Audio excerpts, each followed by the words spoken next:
خۆشەویستانی کورسات نیوز سڵاوتان لەبێ لەگەڵ هاوکارانم بەیەکەوە پانۆڕامای ئەم شەوتان پێشکەشەکەین. پەیوەندی نێوان هێزوو لایەنە سیاسیەکان بەرەو چارەسەرکردنی قەیرانە یاسایی و سیاسی و کۆمەڵایەتی و دارایی و ئابوووریەکان بەرەو کوێ؟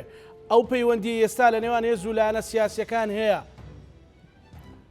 ئومێدی ئەوە تروسکایی ئەوەی تێدا هەیە کە بتواندرێت ئەو کێشانە چارەسەر بکرێت یاخود قەیرانەکە بە قەیرانێکی تر چارەسەرکرێت. هەڵبژاردن چی لە دۆخی هەرێمی کوردستانە گۆڕێ؟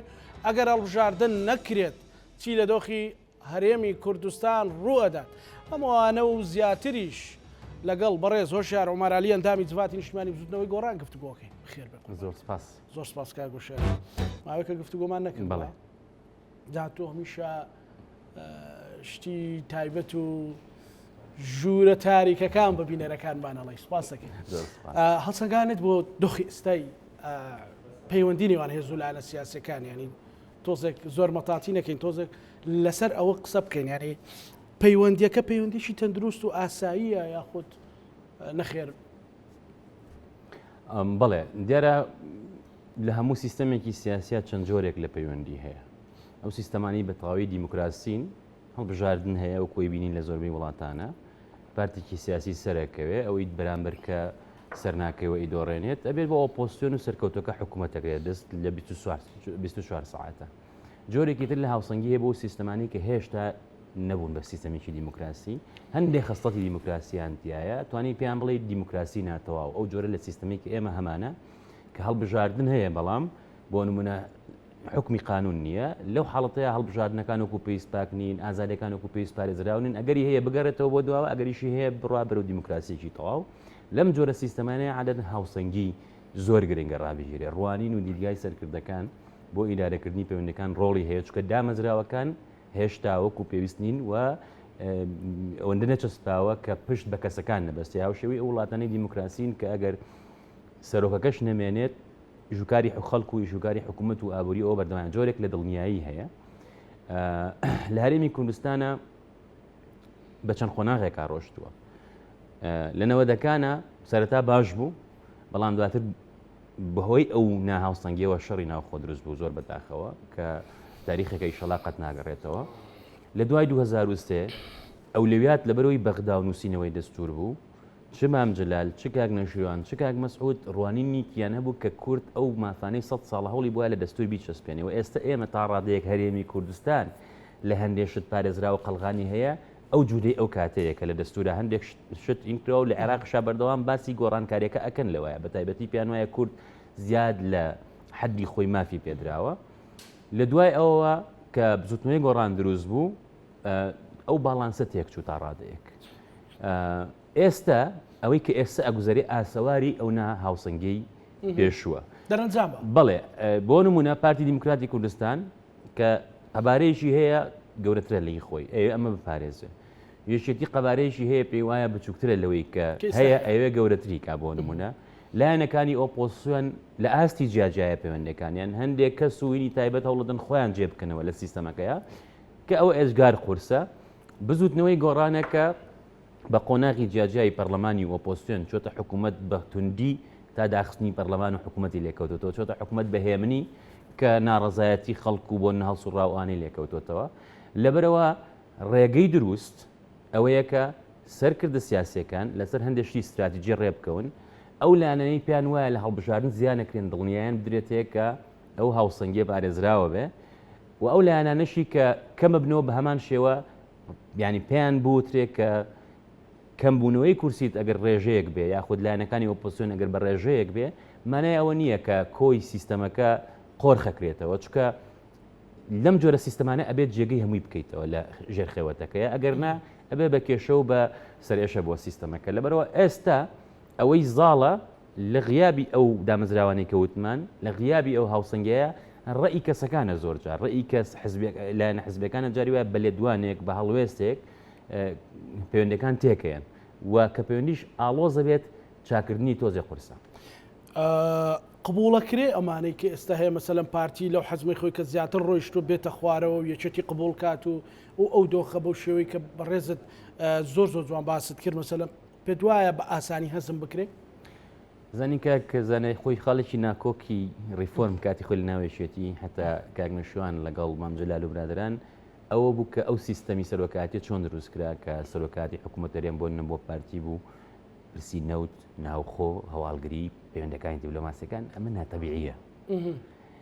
ینی زۆر جار کە وەفد هاتووە لە ڕابردووە یەک وێنەی کوردستانی بینیوە.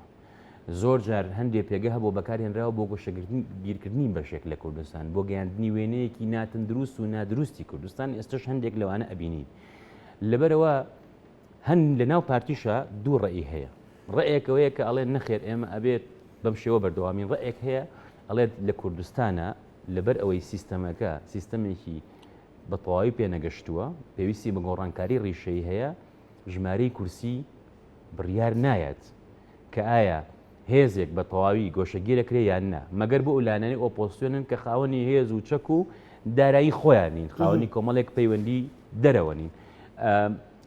لەبەرەوە ئەو ململانیە بەردەوامە هۆکەی ئەوەیە کە هەڵبژاردن ناکرێ. بەڵام ئێستا هەرێمی کوردستان کە دەرگیری ئەم ناوخوایانەیە ئاگای لە دەوروبەر نەماوە، ئاگای لە درێوسەکانی نەماوە، ئاگای لە عێراق نەماوە، ئاگای لە پەیوەندە نێودەوڵەتیەکانی لەگەڵ ئەوروپا و ئەمریکا نەماوە کە چەند مەترسی گەورە هەن کە هەمویان وەکوایە بە کێڵگەیەکی مینا بڕۆی پێویستە زۆر ژیرانە تەعاملی لەگەڵا بکەن. ئەو تەعاملە حزبەکان بیکەن یان مؤسساتی حکومی و پەرلەمانی و سەرۆکاتیارێ؟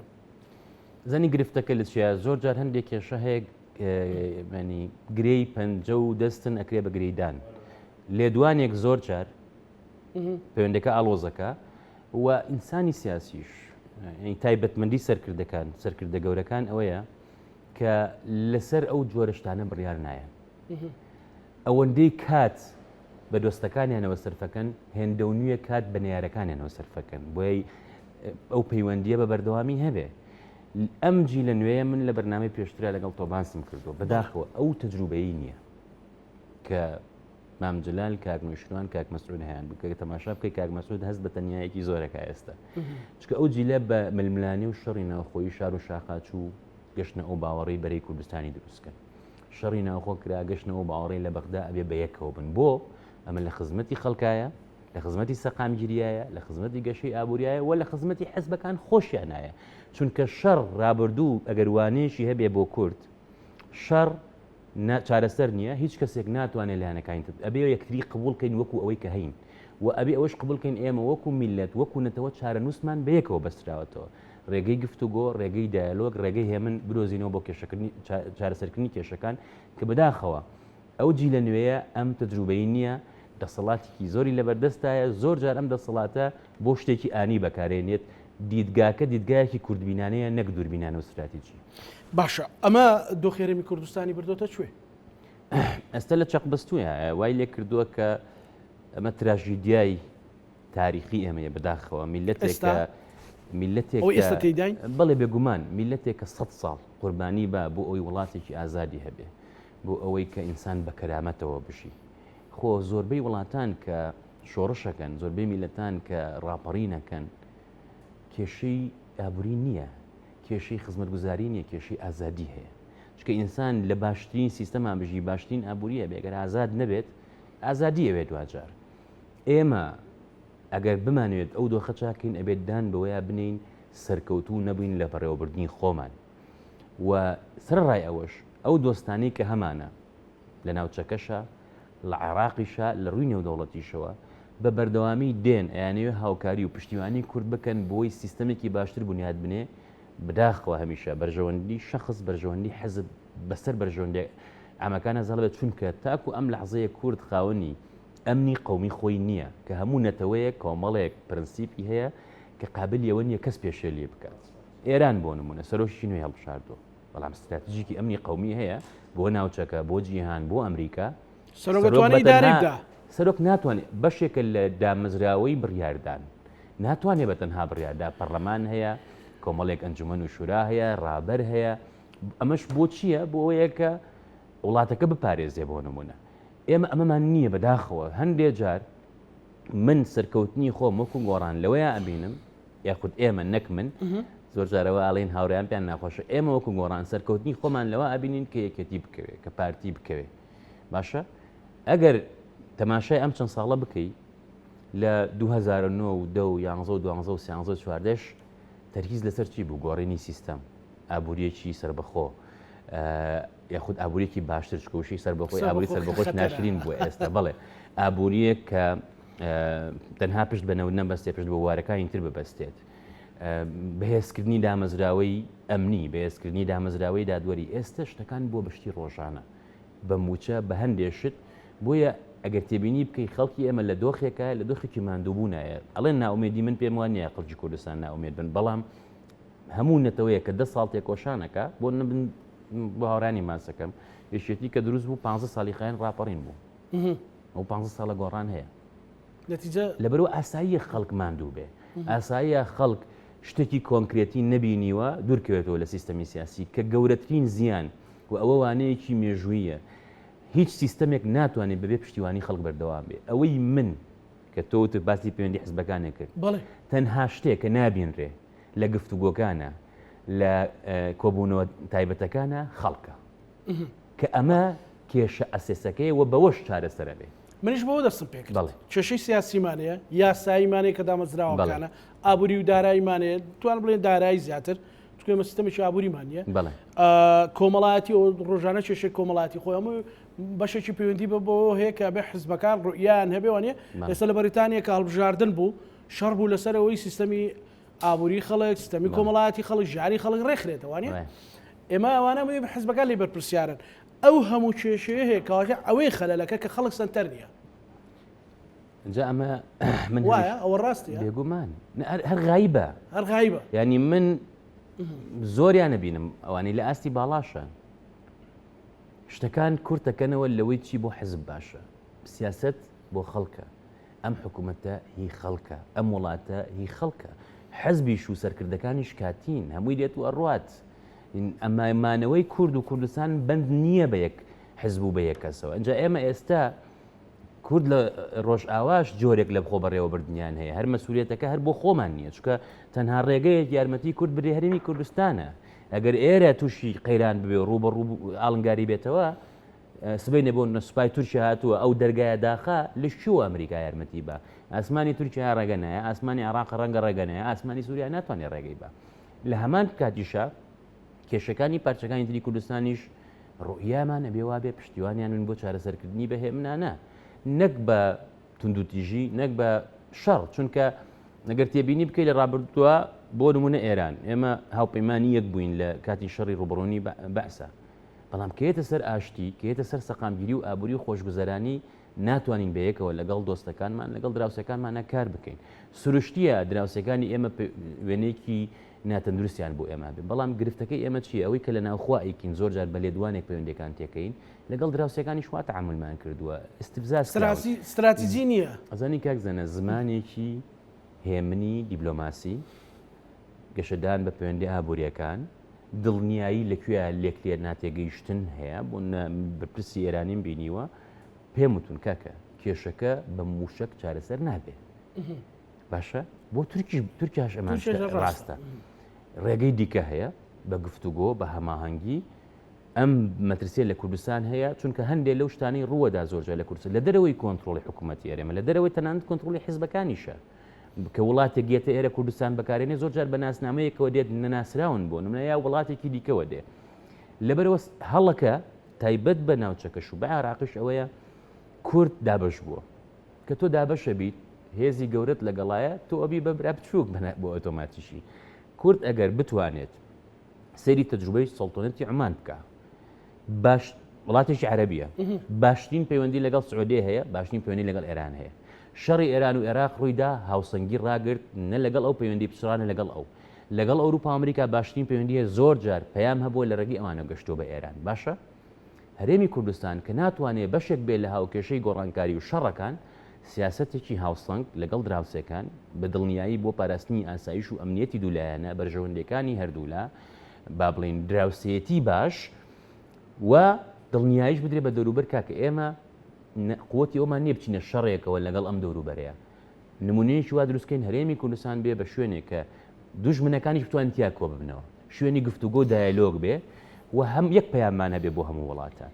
بەڵام گرفتەکە چیە؟ تۆ دیبلۆماسیەکەشت حیزبیە، لەو ماوەیان من چاپێکەوتنێکی جەواد زەریفم بینی کە وەزیری دەرەوە بوو لەم کەمپینێشە ڕۆڵی زۆر هەبوو لە دەرچوونی پزیشکیان ڕەنگە پشگەڕێتەوە باسیەوەیە کە لە ئێران بەپی قانون هەر کەسێکە چێتە وەزارەتی دەرەوە ئۆتۆماتیکی نابێ پەیوەندی بە هیچ حزب و کەس و گروپێکەوە هەبێ ئیشی ئەو ئیشی دەوڵەتە ئێمە نەمانتوانی و ئەم شتە بچووکە بکەین بۆ پەیوەندەکانی خۆمان بۆ باش کاتە بۆ حاڵەوە فەرمانگەی پەیوەندەکانی دەرەوە بەڵێ بەڵێ بە حزبیمان کردوەوە بڵێ بێگومان زانی سیاسەتی دیپلۆماسی کورتچۆنە منە چم لە ئەوروپا و ئەمریکەکان زەمی یەکێتی یەکەم ئەوە چێ زەمی ئەوەکە پارتێت ئەمە سیاست نییە ئەمە یەکتر شکاندنە یەکتر بچووکردنەوەی بەڵێ بێگومان لە بچووترین عیبارەتە بڵێ کورشکانە بۆ چونکە ئەوروپا و ئەمریکا کاکزانە ئەوە کورد کە سەیری کوردەکە کورد دەبینێ تۆ ئەچیت ئەم کێشەیە ئاڵۆسەکەی ئێمە ئەگەر ئەو ڕوانینە استراتژیکە باسم کرد لە قۆناغێکە لە قۆناغەکان هەبوو بە هەموو کەم و کوڕیەکانیەوە چکە هەمیشە تۆ کەم و کوڕیە ئەتوێ باشتریکەی لە دەرەوەی سنووری کوردستان نابێت تۆ حزبایەتی بکەی من زۆر جات کۆڕ و کۆبوونەوە لەگەڵ برادران لە لەندەن باڵای گۆڕاندانرا و پێم وتون کاکە ئێمە خۆ سلێمانی نییە ئێمە لە لەندەنی نەبێت لۆبی بکەی ئەبێ وەکو ئەرمەن بی ئەبێ وەکو جوولەکە بی ئەبێ تەنها شتێک کە کۆمانەکەوتە کوردبوونمانە بەڵام ئەو سیاسەتەی لێرە هەیە کاردانەوەی لەسەر ئەوێش هەیە بەداخەوە بەڵام هەمیشە دەرفەت هەیە بۆ گۆڕانکاری من چەند مەترسیانەکانە بینم دەهێندە دەرفەتە بینم و هەمیشە بە ئومێدیشەوە لە ئایندا ئەڕوانە ئەو دۆخە ئەو پەیوەندی سیاسیانە ئەو ڕاکێشانە هەموو بە هەموو بۆ خودی خۆی هەندێک جار ناو حزبەکانیش بۆ زات بۆ شخصی ئەتوانێت و چێشانە ڕوبەڕێ و چێشان ناو خۆیانە بێت من دوایی دێمە سەر دەرەوە بن پێم وایە ئەمە شتێکە کاکنەشیوان لە دووە ساڵەکانی ژیانەویستی بیکە ئەبێ هەوڵبین ئێمە لە سلێمانی لەم ناوچەیە هەڵە بجە و گەرمیان و ڕانی و ڕاپەڕین جۆرێک لە کۆدەنگی دروستکەین واز لەوە بێنین لەسەر مدیرناحەیەک شەرمان بێت هیچ فەرق ناکات بۆ ژیانی خەڵک هیچیشی نەگۆڕی هیچ فەرق تۆر ببیرم لەوە کردو جاران ئەگەر یەکێتی قایم پیان وابە کە یەکێتی قایم قامێکەدا بەلایەن تاو نامێنێ دنیا کاو لەبێ محافظیش بوو استحقاق باس استحقاق ناتۆ بەرپرسیارەتی دابەش ئەەکەی هیچ نەبوو مەوزوعە حتا لە ڕەنگە لە چاو کاتێکێتی زۆر بەهێزتر بوو بێ بەڵێ نا ئێستا کاکە ڤاڵ پارێزگارە زۆربەی نەکان ڕخنەکان ڕووی لەوە بەڵام خۆ هەموو شتێک ئەو لێ بەرپرسیار نییە بۆ مەبەستم چی بەسمە بەرپرسیارەتی دابشکەین واز لەوە بێنین یەکتری بسڕینەوە چکە تا ئێستا و عقلێتە هەیە واز لەوە بێنین ئەم کێشانە بەهێز و بە زۆر چارەسەر دەکرێت و ئەولویاتمان خەڵک بێ ننی من زۆر جارە باسیەوە کرێ غەدر لە سلێمانیەکرێ من بیرمە هەڵبژانی 2005 کەمپینەکە ئەو بوو دەنگمان پێبن لە کۆیە و هەولێر و شوێنەکانی تر هەولێر و سلێمانی لەیەکەین من حەزەکەم هەولێر وەکو تۆکیۆی لێبێ کە لە گرانترین شارەکان و پێشکەوتی شەکان دووەک بە هەمان شووە هەموو گوندەکانیشمان وەکو گوندەکانی ئەوروپای لێبێ بەڵام سلێمانی لە ڕووی ئابوووریەوە لە ڕووی سیاسی و لە ڕووی دیپلۆماسیەوە زۆر جار گۆشەگیر کراوە ئەوە ئیشی ئێمەیان خەمی لێ بخۆین و خەڵکیش ئەو کاتە دێت بە پیریمانەوە ئەتوانینەوە بکەین ئەگەر بمانەوێ من پێم وایە ئەوەندە ئینسانی بە تەجروبە ئەوەندە ئینسانی تێگەشتو هەیە کە باز با بەسەر بەرژەوەندێ تایبەتەکانە و گۆڕان هەمیشە و ئامادەکاری هەبوو باجیشی یاوە بەڵام حزب بکەی بە قوربانی بۆ وڵاتەکەت هەرگیز زیان ناکەی لە ماوە درێژە بۆ درژمەودا بەڵێ باسی ئەوت کرد کە بەڕاستی سە کۆمەڵێک مەترسیشێ لە دەرەوەی مەسەلە لە ئەقلیمی وڵاتانی تێر و پەیوەندی لەگەڵ وڵاتانی ئەوروپا ئەو مەترسیانە بە پۆلێنکردن چین ینی دیارترینیان یەکێک لە ئەو شتانی من تێی ناگەم زۆر جار ئێمە زۆرێک لە سەرکردەکانی کورد لە ئێران ژیاون لەگەڵ تورکیا تەجروبیان لەگەڵ ئەوروپا و ئەمریکایە بەڵام تێناگەن لە وڵاتانە سروشتی پەیوەندی ئێمە لەگەڵ ئێرانە کە ئێمە لەوێش هاونیشتیمانیمانەیە و کوردی لێیە و بەرگریشیان لێەکەین بە بەردەوامی بەڵام سروشتێکی تەواو جیاوازە تاریخی ئێمە کللتوری ئێمە زمانی ئێمە زۆر نزیکترە لە گەڵ نەتەوەکانی ئێرانە با بڵێن نەتەوەکانی ئێران بە کوردیشەوە بەراورد بۆنە بە عەرەب و تورک لەبەرەوە ئەبێت تۆ نزیکترین باشترین پەیوەندیت لەگەڵ ئەم وڵاتەیە هەبێ کە سەرۆشی هەرێم و هەردوو جێگرەکەی چوون بۆ ئێران کە ئەوە شتێکی نوێ بوو بۆ ئێرانیش یەک حزب نەبووەوە هەمووی بوو ئەو سیاسەتی ئەبێ بوو هەموو شتەکانی کە ژێ پێیان خۆش ئەوان ئاوا بێ بەڵێ ئێران زۆر ڕازی بوون کە لەگەڵ خامنەی ئەڵێ کورد بەشێکە لە ئێمە کە من نەزانم دیسانەوە ڕەخنەگری زۆری کۆماری ئیسلامی ئێران هەیە کوردانی ڕۆژەڵات زۆر ڕخنەیان هەیە هەندێجار ئەو ڕخنانە ڕوبەڕووی منی شەبێتەوە کە کاکە تۆ بوو ئەم قسانە ئەەکەی من یەکەم کتێب کە خوێنمەوە لەسەر قازی محەممەد و داگای کرێ بوو لە زانکۆ نیوای لێ کردم کوردم خۆش بێت سیاستم خۆش بێت و ڕۆژەڵاتشم خۆش بێت بەڵام بۆ چارەسەرکردنی ئەم کێشانە دروستکردنی کێشە لە نێوان هەرێمی کوردستان و ئێرانە چارەسەر نییە ڕێگەی دیکەیە کوردستانە بتوانێت بەشێک بێت لە چارەسەرکە نەک ئەوش بێ بەشێک لە کێشەکە لەبەرەوە هەر بەرگی ئەوە شەگرین ئێمە بەشێک بین لە کێشە هیچمان دەستەکەوێت کاکزانە مەسەلەن لەمەوەی ڕابردووی باسی موشەکەکانت کرد مەسەلەن ئێران ئەیوت کە بەڕاستی مەسەلەن مۆسادی ئیسرائیلی مەسەل مخابراتی ئیسرائیلی لە هەندێک شوێن هەیە دزەی کردو لە ڕێهێرێمی کوردستان و هاوکاریان کردو بوو تیرۆرکردنی زانە ئەتۆمیەکان و ئەو بابەتانە یعنی بەڕاستی ئێمە لەو یاریانە هەرێمی کوردستان بە بڕای من نەحزب نەحکوومەت بەشێک نەبووە لەوە ئێرانەکان ئەوە ئەزانن ینی کەسێک ئەگەر هەواڵگری ئیسرائیل موساد بێت بۆ بە پاسپۆرتی ئیسرائیلیەوە نایێت خۆ بە ناونیشانی سیاسیەوە نایێت ینی هەموو وڵاتێک لە هەرێمی کوردستان و لە عێراقیشا دەستگای هەواڵگری هەیە ینی هەل دیبلۆماتان بەشێکیان ئیشیانەوە ئەوەیە بەڵێ و ئەمە شتێکی باوە ینی لە دنیای لەوەتەی تاریخەیە ئەوەدرێت جاسوسیکردن دووەم کۆنترین پیشەیە لە دنیاە بەڵام من ئەوەی ویستم بیگەێنم تۆ ئەگەر بتوێت کێشەکەت لەگەڵ ئێران چارەسەرکەی تەماشاکە کاکزانە ئەمە نابێ بەرگری لە کۆماری ئیسلامی ئێران بەڵام حقیقت یەکەم وڵات کە هیچەوە شەڕی ئێران و عێراق باس ناکەین من کۆڕەوم بیرە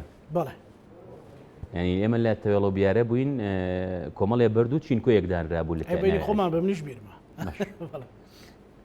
طبعا کوردەکان ڕۆڵێکی ئەجگار گەورەیانە بۆ کوردی ڕۆژەڵات بەڕاستی ینی شتێکی تاریخی بوو بۆ ینی وەکو ماڵیان کردەوە بۆ هەمومان بەڵام ئێران لەو قۆناغەیە پشتیوانی ئێمە بوو یەکەم وڵات قونسوڵخانی کردەوە لە کوردستان ئێران بوو 2005 ئێران بەڕسمی پشتیوانی لە فیدرالیزم کرد بۆ هەرێمی کوردستان بەڵام کاتێک ئێمە دەستمان خستە ناو هەندێک شتەوە کە بەرژەوەندی ئێرانی تایە بۆ نمونە دابەشکردنی شیعە لای ئێران خەتی سوورە ئەوەی کە پێم وتی ئەمنی قەومی ئێران لە ینی ئێران ڕەنگە لە سووریا لە لوبنان لە هەندێک شوێن هەندێک شتێ سازشکە بەس لە عێراقا کۆمەڵێک خەتی سووری هەیە و ئەگەر تێبینی بکەیت تا ئەو کاتەی کورد نەبوو بە بەشێک لە دابەشکردنی شیعە بەم شێوەی ئێستا دەستیان نەئەخسە ناو ماڵی کوردەوە دامەزراوەکانیان بەکار نەهێنە دژی کوردستان دەستیان نەئەبر بۆ داخستنی پەرلەمان ئەنجومەنی پارێزگا کۆمەڵێ بابەتی دیکە لەبەرەوە کورد دەڵێ سەری نەشکاوە پێچە ئێمە هەندێک کێشەمان دروست کردووە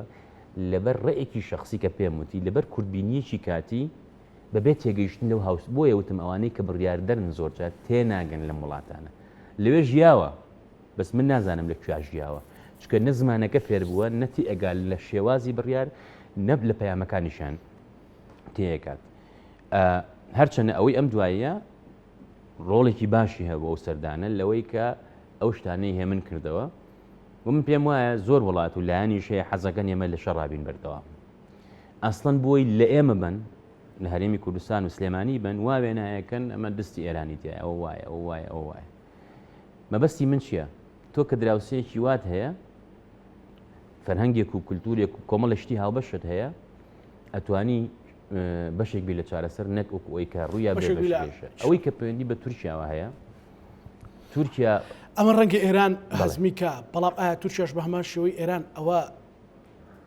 هەزمەکات وەریەگرێ جا ئێمە ئەبێت لە تورکیا تێم بگەین پاڵنەری تورکیا لە سیاسەتی دەرەوەیە تایبەت بە کورد چەند خاڵێکە یەکەم هەموو تورکێک فێر کراوە پەروەردە کراوە لە ئەوروپا شەیبینیکەڵی ناوی کوردستان حەساسە پێی سیڤەری بیرەکەوێتەوە هەڵۆشانی ئیمپراتۆری عوسمانی بیرەکەوێتەوە کە موئامەرەیەک هەیە دایم لە تورکیا بۆی تورکیا دابەشکەن و بیکەن لە ڕێگەی کوردەوەیکە لەبەرەوە تەنانەت مافی کولتوریشیان بە کورد بە مەترسی بینیوە لەسەر ئەمنی قەومیان لە کاتێکە تەجروبەی ئێمە لەگەڵ عێراقا پیشانەیە کە تۆ ناتوانانی بەچەکەمە چارەسەرکەی بە پێچەوانەوە ئەگەر کورد مافی کللتوری مافی زمان مافی پەروەردە مافی سیاسی هەبێ ئەبێتەوە بەشێک لە سیستەمەکە وەکو چۆن ئێستا لە عێراقای بینی هەمان شت بۆ سووریاش ڕاستە کە سبەینی ڕێکەوتن بکرێت لە نێوان دیمەشق و بۆ نەکوردانی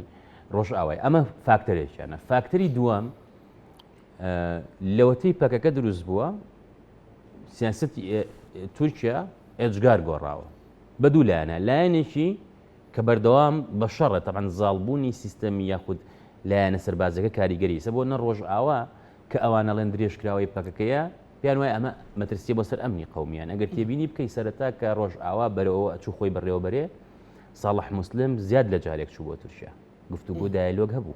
بەڵێ باشە من لێرە شتێک بۆ تاریخ هەڵێم هاتنە لای ڕەوانشان نوێژراو مستەفا تورکەکانیان کوردەکان دووسێ ئامۆژگاری کردن، هەنێکیان وەرگرت هەنێکیان وەرنەگرت. یەکەم وتی مەهێڵن زیاد لە هێزێکی چەکدار هەبێ، هەڵەکەی ئێمە مەکەن چکە تووشی شەڕی ناوخۆوە ئەوەیان کرد یەک هێزی چەکدار هەبێ. دووەم وتی ڕێز لە جیاوازەکان بگرن، لە نەتەوەکان بگرن، لە پێکاتەکان بگرن، ڕێز لە ئازادی خەڵک بگرن، هەوڵ بن بەرەو جۆرێک لە سیستەمی دیموکراتی بچن. ئەمەش جێبەجێ کراوە جێبەجێ نەکراوە، ئێستاویستیان هەڵبژاردن بکەن فشار هەبوو.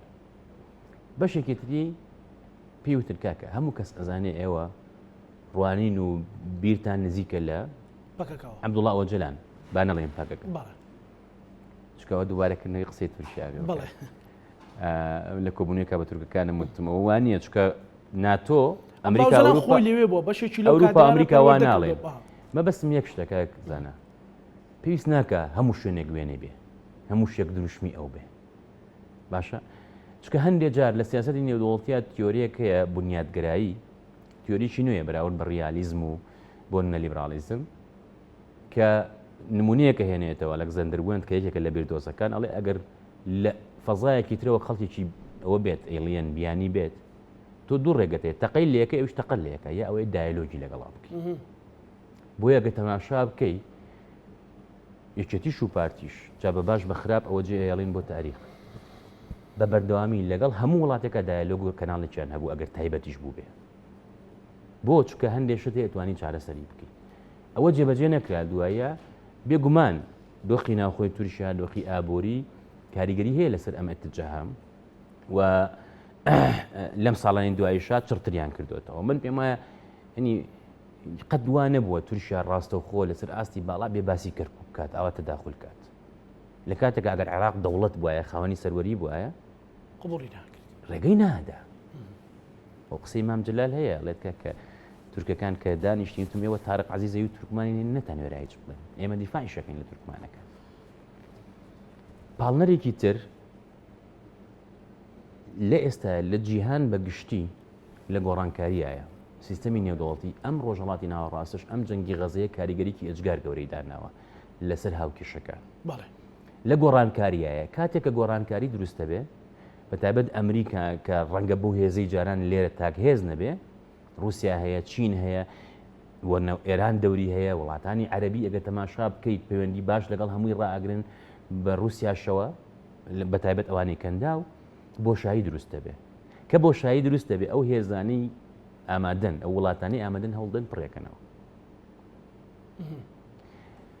من ئێستش پێم وایە لە تورکیا تەنها چارەسەر گەڕانەوەیە بۆ ئاشتی تورکیا خۆی و قەناعەتی هەیە لە ئێستایە بەڵام کورد دەتوانێت لەوە شاڕۆڵی هەبێ هەرێمی کوردستان ئەتوانێت لەوە شاڕۆڵی هەبێ بە بڕۆی من پێتوانی ئێستا بۆ نمونە ئەگەر تعلیق نەبێیان نەکەوینە سەر ئەوەی کە ببینە سەر بچینە سەر ململانەیەکی حزبی پارتی دموکراتی کوردستان خۆی مساعیدە بۆ گەرمکردنی ئەو بابەتی کە تورکیاوێ مەسەلە لە ینی ڕەدێکی نییە لە مەسەلەی کەرکووکە ڕەدێکی نییە مەسەلەن بێدەنجێکی زۆر سامناکێت لە مەسەلەی لەشکر شێشیە ئەوە ئێمە زۆر جار ئەڵێن فلانکە زۆر قساکە خۆشمان هەرەمان شتەکەینەوە دوو دەقەت دوایەوە وانە لە مەجلیسا دانیشین ئێمە ئێستا بەرنامەکەمان بۆ دەست پێ کرد کە هەندێک شت هەیە بێ وەکو نەتەوە وەکو میلەت بیری لێ بکەین بێگومان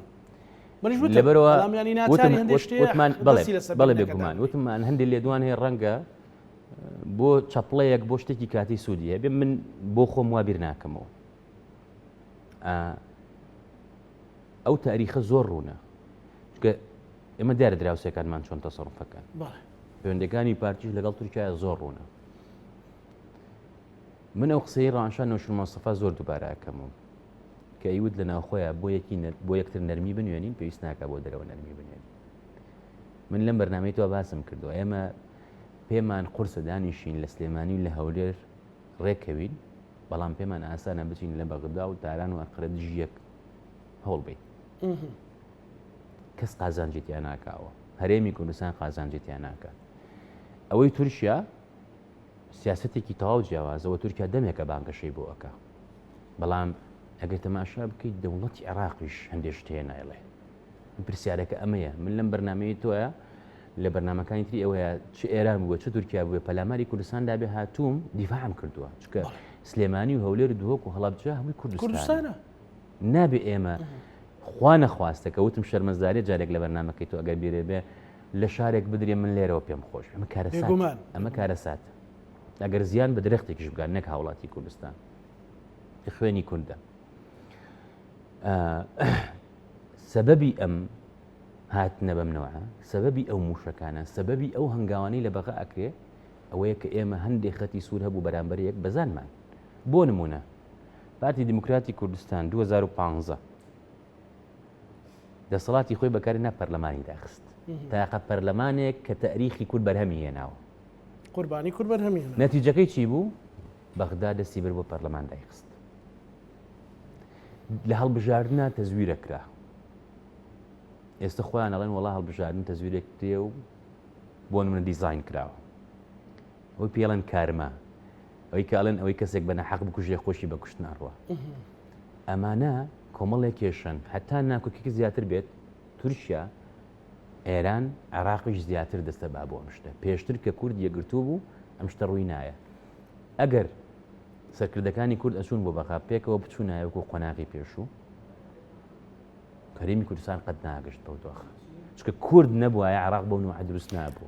چ مەسافەیەکە لە نێوان ئەوەی تۆ پێت وایە کە ئێمە ئیسفادەی لێکەین و ئەبێ بکرێ و ناکرێ، مەسافەکە دوورە یان ئومێدێک هەیە؟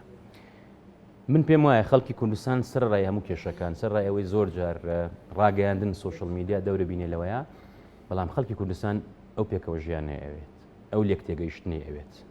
بۆ چونکە ئەوە کاریگەری ڕاستەوخۆی لەسەر ئەمنیەتی ئەو وڵاتە هەیە، لەسەر ژیان و گوزەرانی خەڵک هەیە، لەسەر خۆشگوزەرانی و پەروەردەی منداڵەکانمان هەیە. بۆ نمونە ئەو چەند مانگەی لێرە قوتابخانە نەبوو، من سەرۆک وەزیران بم ئەوە ناخوێنمەوە خلافەکە چییە، ناهێڵم لە یەک قوتابخانەی کوردستان قوتابی خوێندن بۆستی بە هەر نرخێک بووە.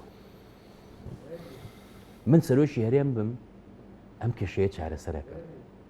من سەرۆکی هەرێم بم دێم لە سلێمانی دانیشم مانگێ، دێم لە شارەکانی تر دانیشم گوێ لە خەڵکە گرم. ئەم شتانەیەکێک بوو لەو شتانەی کاکنشوان دایم پێوتن کاکە ئێوە خەڵک نابینن، ئێوە نازانن ژیانی خەڵک چۆنە. لەناو ئێمەشە هەندێک جار ئەو شتە هەیە، ینی بڕوان ناکەن هاوڵاتیەک پێداویستەکانی ماڵ و منداڵی پێدابین ناکرێت، بڕوان ناکەن هاوڵاتیەک لە زستانە ناتوانێت نەوت بکرێت. کاکە ئێمە هەمومان کوڕی فەقیر بووین کە گەورە بووین، نابێ بیرمان بچێتەوە لە شووە هاتووین. من پێم وایە چارەسەری دیکەمان نییە، میلەتی ئێمە ئەمێنێتەوە، تاریخێکی دوورودرێژمان هەیە، هەزار ئیمپراتۆریەت هات و ڕۆژ هەرماینەوە، بەڵام باو خەڵکەکەمان ماندووەکەین، خاکەکەمان ماندووەکەین. زۆر من یەکێک لەو شتانەی شەو وا ئەکات درەنگ بنوم ئەوەیە بەڕاستی، کچکە ڕۆژانە خەڵک پەیوەندی ئەکات، بێگومان تۆ معاناتەکانی خەڵک ئەبینیت. یعنی جاری وایە من ئەندامی جواتم بۆ چ پێویستەکە حیمایە و سیارە و ئەم شتانم پێ بێ. لە حەزمێکی ترای بینی کەسێکە بەرامبەری منە تە سیارەیەات دوای ئەمە لە میلەتەکەی خۆتە ترسی، لە خەڵکەکەی خۆتە ترسی. ئەوەی ئێمە پارێزی خەڵکە، ئەوەی ئێمە گیان بەوەی کە ئێستا هەمانە خەڵکە، ئەمە بیر چۆتەوە، هەمووی بووە بە خاوەنی هەندێشت کە پێی وایە ئەمە هەمیشەیە. من ئەو کتێبەی چیمدی ئەحمەد خواجە شتێکی زۆر جوانی تایە، ئێستامان بیرهەیەێتەوە، ئەڵێت سلێمانی تەبعاً وێران بوو پێش هاتنی ئینگلیز و ئەوەی کە شێخ مەحموودیان هێنا یاخود ڕایان گەیان وەکو حاکمی ئێرە، ئەڵێ کە ئەمە ڕوویە لەو کتێبەیە هەموو ڕۆژێ لە سەیران بوو، پێیان وابوو ئەمە هەمیشەیە. هەر ئەفسەرێک، هەر ڕۆشنبیرێک، هەر ئینسانێکی بەتوانە هەبوو دووریان خستبەوە، چواردەوری خۆیان نابوو بە خراپترین ئینسانەکە. تقریباً ئێستا و دۆخەیە، ئێستا وای لێ هاتووە، پێمان وایە ئەمە هەمیشەیە. نەگوێ لە ئەوروپا ئەگرین، نەگوێ لە ئەمریکا ئەگرین، نەگوێ لە ئێران ئەگرین، نەگوێ لە تۆیەکگرتوەکان پەیوەندیەکانی کورد لە باشووری کوردستان لەگەڵ ئەمریکا و ئەوروپا چۆن ئێستا؟ ئەمە زۆر گرنگە ئەم لەو ڕۆژانە بزان بەریتانیەکانتان بینی بۆیەوە. من لە کۆبوونەوەکە نەبووم، بەڵام بەڵێ هاتن. ئەمە پرسیارێکی ئەجگار گرنگە کارنجانە. ئەوروپا و ئەمریکا سێشت لە یەک جیاکەنەوە. خەڵکی کوردستان و هەرێمی کوردستان، حکوومەتی هەرێمی کوردستان، حیزبەکان. پابندبوونی ئەوان بە ئەمنیەتی کوردستان، بە پاراستنی خەڵکی کوردستان و نەسەن باڵێزی بەریتانیا ئەمەی وتووە. بەوەی کە جارێکی تر ئەوەی ڕابردوو ڕوونەیاتەوە، هەشتاکان و ئەنفال و ئەمە شتێکە جێگیرە. تەنانەت ئەو باسی ئەمنیەتی کەوتی زۆر کەس قۆناغی سەدام ئەم باڵێزە نوێیەکە تجروبەیەکی زۆری هەیە، عالەمێکی زۆر باش شەزانێ. پیان وە بوو سەدام سەقامگیری دروستەکە، بەس دەرکەوت ئەم سەقامگیریەک پایە هەیە، ئەمنیە دوای ڕووخە. لە کوردستان ئێستا ئێمەوە تەعاملەکەین، پێم وایە بەس بە ئەمنیەت و هێز دەتوانین سەقامگیری دروستکەین. دووەم حکوومەتی هەرێمە. هەتا ئێستا ڕوانینی ئەو وڵاتانە ئەوەیە کە گۆڕانکاری بکرێ، ریفۆرم بکرێت، چاکسازی بکرێت لە پێشمەرگە، لە دارایی، لە بوارەکانی دیکەیە. حیزبەکانە من لەم بەرنامەیەتەوە وتومە بەڕاشکاوی تا ڕادەیەکی زۆر بێزارن لە ئاستی زۆر بۆ نە ئەمریکا، لە ئاستی پێنتاگۆن، لە ئاستی وەزارەتی دەرەوە، لە ئاستی کۆشکی سپی بە یەکێتی و پارتیان وتووە تکایە بەسە. ئەم شەڕە بچووکانەی ئێوە تەنها دوژمنە هاوبەشەکانی ئێمە قازانجی لێکە. من لە بەرنامەی تراوتومە باڵێ قونسوڵی پێشووی ئەمریکا ئەربن هیگز جونیۆر، ئەوەی کە ڕەشپێستەکە کە لێرە تەحملێکی زۆر خراپی لەگەڵ کرا، بەتایبەت پارتی کەمپینێکی زۆر خراپی لەسەر کرد. لە کاتێکا خۆی ڕەشپێستەکانی میشە ژێر دەستە بوون، چێژی ئازادیان کردو، ئەیانوێت لە تۆش چێژی ئازادی بکەی. وتی من لە هەڵەبجە هاتووم لەبەر خاتری قوربانی هاوبەشەکانمان، لەبەر خاتری شەیدانی هەڵەبجە، لەبەر خاتری ئەو سەربازانەی ئێمە کە کوژراون لە ئازادکردنی عێراق، لەبەر خاتری ئەو پێشمەرگانی لە شەڕی داعش شەهید بوون. ئەبێ بەیەکەوە کار بکەین، ئەبێ ئێوە بەیەکەوە خۆی ئەمریکیەک واڵێ ئەمریکیەک وات پێ بڵێ تۆ هەڵەبجەت بیرە، تۆ ئەنفالت بیرە، تۆ ئەزانیت لە شوێوە ئێستا گەشتووی بە کۆشک قوربانی ئەو میلەتەیە، حەقی ئەو میلەتە نەگەڕێنینەوە، خۆ حەقمان لێکاتەوە. یعنی هەموو شتەکانە بێ چاکرێنەوە، هەموو ڕێگەیەکی دیکەمان نییە.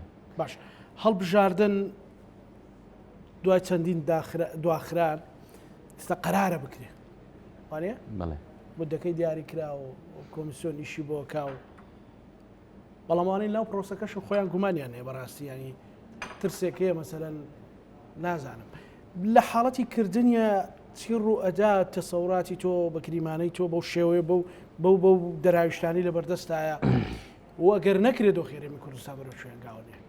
ئەوە ئەم باتەوە بۆ پرسیاری یەکەمی تۆ کە دامەزراوەمان نییە کەسەکان بڕیارەدەن ئەوەیە بڵێ هەڵبژار نەکرێیان نە ئەوەی کە بکرێت چی ئەگۆڕێت گەسەی تەجروبەی ناوچەکە بکەی هیچ ڕێگەیەک نییە جگە لە دەنگدان. ئەگەر تەماشا بکەی ئەم وڵاتانی کە گۆڕانکاری تیا بوو، بۆ نمونە لە لیبیا قەزافی نەڕۆشت ناتۆ تەداخلی کرد، نەتیجەکەی شەڕی ناوخۆ ناسەقامگیری بە نوعی خەڵکەکە ئەڵێن خۆزگە بە سەردەمی پێشوو. لە میسر هێمنترین شێوازی گۆڕانکاری بوو، سوپاوتیان ئێمە بێلایەنین مبارەک وتی من وازم هێنا، هەڵبژاردن کرا ئیخوان هاتە سەر حکوم دیسان کودەتا و ئەو دۆخەی کە هەیە کە خەڵک ئەڵێت خۆزگە بە سەردەمی پێشوو. لە یەمەن ڕێکەوتنێکی سیاسی کرا، عەلی عەبدوڵساڵح هەڕوات هێزێکی نوێ دێ جۆرێک لە ڕێکەوتن شەڕی ناوخۆ برسێتیش کە تراژیەکی مرۆیی گەورەیە. لە سووریا هیچ لەمانە ڕووینەدا نە ناوبژیوانی هەبوو، نە تەداخل هەبوو، شەڕێکی ناوخۆ کە سووریا هێندە وێران بووە، هێندە ئینسان کوژراوە، هێندە ئینسان ئاواری وڵاتان بووە بە 50 ساڵی کە ڕەنگە نەیەتەوە شوێنی خۆی. لەبەرەوە ئەمە دەرسە بۆ ئێمەی کورد. زۆر جار ڕەخنە لە گۆڕانە ژیرێت هیچی نەکرد، شتەکانی خراپ کرد. من ڕێی خۆم وایە ئەگەر تەماشا بکەی و کاتە بزوتنەوەی سەوزیش لە ئێران هەبوو زۆر ناسەقامگیری لێکەوتەوە، بزوتنەوەی گۆڕان نەبووایە. ڕەوانشاد نەشوانەستەوارە کە من خۆمێکی مولانی لە گەنجە توندەکان بیان ڕوخێنی نا؟ بەڵێ کاکنیشانی ئەو سەری چییە؟ من سەری ئەو سەریەکەم. کوردستان تێک بچوایە زۆر بە ئاسانی نەهاتەوە سەر ڕێگەی خۆی لەبەرەوە بۆ هەمومان پارتە سیاسیەکان ئەوەی کەوتم شەڕمان تاقی کردەوە بۆ خەڵکیش دەنگ بە هەر کەسێکە دەی بە هەر حەزبێکە دەی و هەموو حەزبێک خەڵکێکی باشی هەرتی ئایە بە تایبەتی ئێستەکە تۆ توانین دەنگ بە کاندیدیش بیت ئەتوانی خەڵکە باشەکە بنێریتە پەرلەمان هیچ ڕێگەیەکمان نییە جگە لە هەڵبژاردن لەبەرەوە کردنی هەڵبژاردن لە کاتی خۆیە ئەبێ بێ بەشێک لەو شتێککە من باسم کرد ئەمنی قەومی ئێمە چکە شەرعیەتی تۆ لە چاوی خەڵکە شەرعیتی تۆ لە چاوی نێودەوڵەتیە لە بەغداشە هەڵبژاردنە ئێمە جاران نەمانوت کوردستان مۆدلێکە بێ بۆ عراق و منتیقەکە ئێستا کامی لە پێشتر لە هەڵجاندانی هەڵبژاردنە چەند وەست سەرۆک وەزیران و حکوومەت و ئەنجومەنی محافەزە ئاگۆڕێ ئێمە چەندمان گۆڕیوە ئەمە یەک دوو نەکردنی ئەوە قسەی هاوبەشی هەموو وڵاتانە زیانی هەیە چکە بەغدا ڕەنگە هەنگاوی دیکە بنە بەغدا ڕەنگە ڕێگەی دیکە بنۆزێتەوە بۆ ئەوە هەرچەند تۆزێک ئەو پەیوەندیانە هەیە من بۆتەوە یەکێک لەو شتانەی ئەبوو بکرایە بە قانون ڕۆژی هەڵبژاردن 4 ساڵ جارێک دیاری بکرای ئێران زۆر جارەوت پێ سیستەمێکی دیموکراسی نییە ئەو ڕۆژەی کە بەیانەکەی کە ڕوون بووە سەرۆکی کۆچی دوایی کردو لەو حادیسەیە هەموو ئێرانیەکەی زانی هەڵبژاردن کەیە کە یەک کەس نەیبردەوە هەموو ئێرانیەکەی زانی خولی دووەم کەیە سەرۆکی کیاندانە لەمەوەی 50-60 ڕۆژە بۆ چکە لە دەستورا هەیە ئێمە نەمانتوانی و ئەمە بکەین گرفتەکەش لە یەک شتایەکە گزانە کورد بانەڵێم کورد عەفوو داوای لێ برد ناکەم سەرکردە حزبیەکان دیموکراسیان تا ئەوێ قوبوڵە خۆیان براوە بن ئەگەر نا ئەوە تەزویرە وڵی بن ئەوەی ئەو ئاڵوگۆڕی دەسەڵاتی بەریتانیان بین وەکو تاکێک وەکو ڕۆژنامەسێک بەزەیم بە حاڵی خۆمانە هاتەوە لەکەم با بڵین 24 ساعت لە 24 ساعتە چەند جوان سەرۆک وەزیران داوای لێبوردنی کرد تاوان ڕەنگە زۆر شتی باشی کرد بێ ڕۆژ سوناک ینی ڕەنگە زۆر شتی باشی کرد بێ مەسەلە لە چاوانی ترە ئەوەی تر هات ئێمە زین جوانی دیموکراسی بۆ نمونە بەڕاستیانی لە موقعی پرسیار و پێشکەشکاری دەچم من گومارێکم هەڵبژاردن بشکرێ لانی کەم نۆمانگ دەمانگمان پێویست بێت تا کۆ بینەوە بۆ تەشکیلی ڕەنگە ساڵێکشی بوێت زانی کە زانە دیموکراسی چی جوانە بۆ نەسەری ئەوروپاکە ماوەیەک ڕاستڕەوەکان زۆر زاڵ بوون گەورەترین مفاجئە بوو کە ماکرۆن دوای ئەوەی نەتیجەی پەرلەمانی ئەوروپا دەرچوو یەکسەر هەڵبژاردننی پێشوەختی داوا کرد بۆ پەرلەمان و لە خولی یەکەمان ڕاستڕەوەکان سەرکەوتوو بوون دوایی چەپەکان ئەوانەی ناوەند سنتەرەکان هاتن ڕێککەوتن کۆمەڵێکانیان کشانەوە لە خولی دووەمان سەرکەوتوو بوون تۆ دەرفەتی ئەیتێ خۆی تاقیکاتەوە ئایدیاکانی تاقیکاتەوە حکومڕانی تاقیکاتەوە باش نییە و تۆ لە دیموکراسیە براوە و دۆڕاوی هەمیشەی نییە گۆڕان کورسی کەمەکە ئەبێ دانیشیت هەڵە و کەموکوڕەکانت چییە خەڵک خواستی چییە خۆت چاکەیتەوە ئێستا کە لەیبەر بردەوە لە بەریتانیا لە 2002 پۆستیۆنە بەڵام بە زۆرینێکی ئەجگار زۆر بردیەوە لە کاتێکا بەراورد بە 2019 کورسەکانیان ئەجگار فەرقی هەبوو ئەمەیە جوانی دیموکراسی کە تۆ حەزبی جیاجیا ئەفکاری جیاجیا تاقیەکەیتەوە میلەت ئەو کاتە بڕیارەدا ئەمە سەرکەوتوو بۆ یان نا ئێمە وەکووتم ئەڵێن دیموکراسی بەتامی تا ئەو شوێنەی کە من نەتیجەکەم بەدڵ بێ من بیرمە 2007 خسرەوە گۆران لە دووهەنێکیا بوو پارتی 45 کورسی هێنێ ڕێک 45 هێنە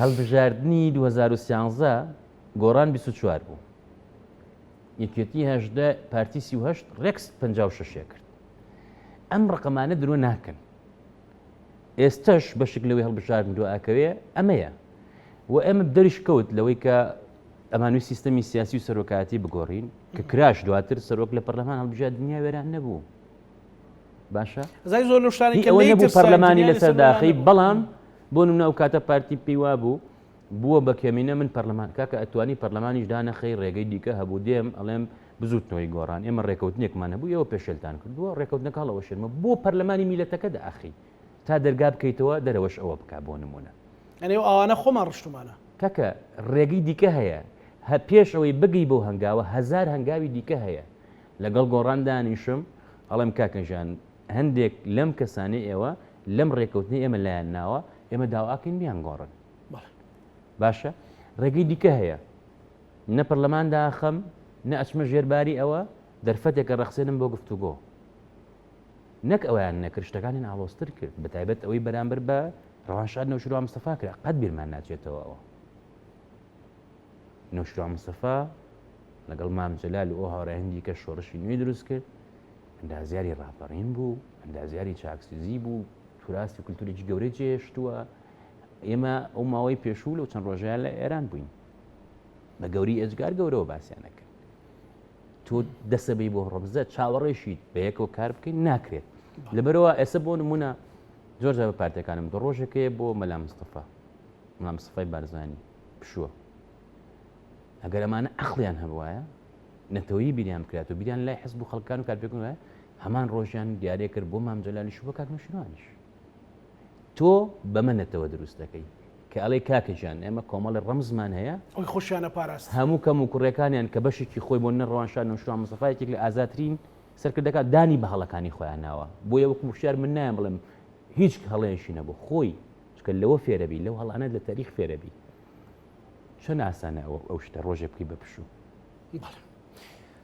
زۆر زۆر سپاس بۆ شار ئۆمارە لە ئەندامی جڤاتی نیشتیمانی وزنەوەی گۆڕان زۆر سپاس گفتوگویەکی نیشتیمانی بووە زۆر سپاس بەڵێ وایەوەین کە سوودیە بوو کەمینەش بین بەردەوامەکەی بەردەوام بینەرانی خۆشەویست لەگەڵ هاوکارانم بێکەوە پانۆڕامای ئەم شەومان پێشکەشکردن هەموو لاکتان ئەمانەتی خوای گەورە بنخوا